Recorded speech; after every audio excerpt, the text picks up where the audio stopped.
So for my project, I had the Iranian Revolution and the Shah of Iran. So what exactly was the Iranian Revolution? It started in 1978 and went till February of 1979 and ended the 2,000 years of Persian monarchies. The people took to the streets fighting against their state, so it was not an organized militia. The Islamic State was far worse than a dictatorship. They lacked any and all political legitimacy, and the rulers were brutal to their own citizens. The end of the revolution marked the establishment of the Islamic Republic. So prior to the revolution, Mohammad Reza Shah Pahlavi was the previous ruler since 1941. He was the second Pahlavi monarch. A Shah is another word for emperor or king. He was criticized for his Western ties to countries such as Britain and the US. This was not the type of foreign relations that were beneficial to the people. Instead, the Shah would just sacrifice tradition of the Islamic culture and his own people's voices in politics for that of Western countries. There was no domestic freedom. He did send the country into some periods of economic flourishing. However, there was a major collapse of the economy in 1977 that sent the people over the edge and only more fired up to revolt.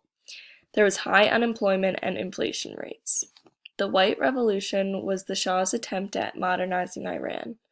He attempted to redistribute land and reform social issues, however, it only ended up serving foreign interests at the sake of Iranian tradition.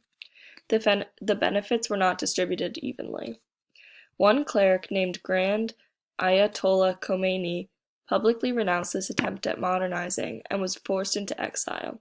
However, he still influenced Iranians from afar, sending them messages via telephone that the people would then broadcast at meetings, universities, and mosques.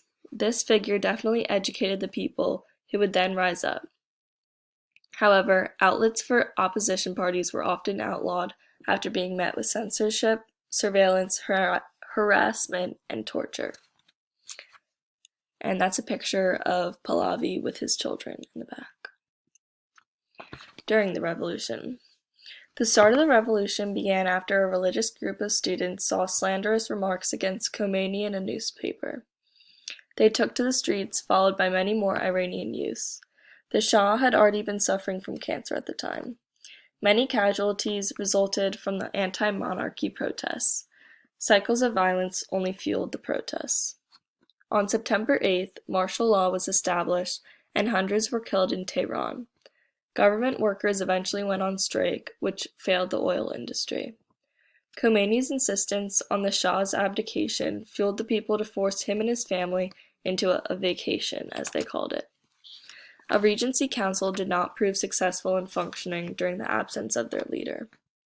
The Shah appointed a prime minister before he left, but Shahpur Bakhtiar was not able to fulfill the role either. Khomeini returned to Iran, much to the people's satisfaction at the time. On February 11th, Iran's military stated their neutrality, and Bakhtiar went into hiding. That's a picture of Khomeini in the background, and here are some effects of the revolution. On April 1st, Khomeini made Iran an Islamic republic. There was a resurgence of traditional religious values respected in their return of power.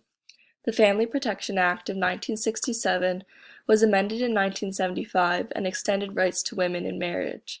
However, under Khomeini, it was nullified and mosque-based revolutionary bands controlled the streets to enforce Islamic codes of ethics. Khomeini set up a revolutionary guard to intimidate and suppress political groups that strayed from conservative Islam.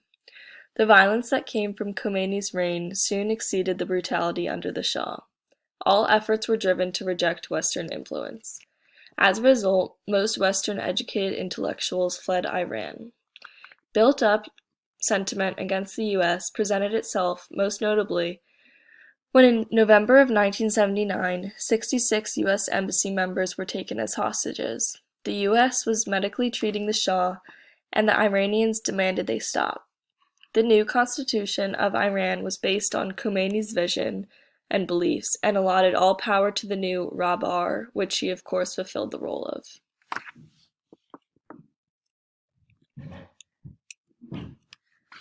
Was it necessary? If the people of Islamic Republic voted today on the necessity of the revolution, most people would have opposed it.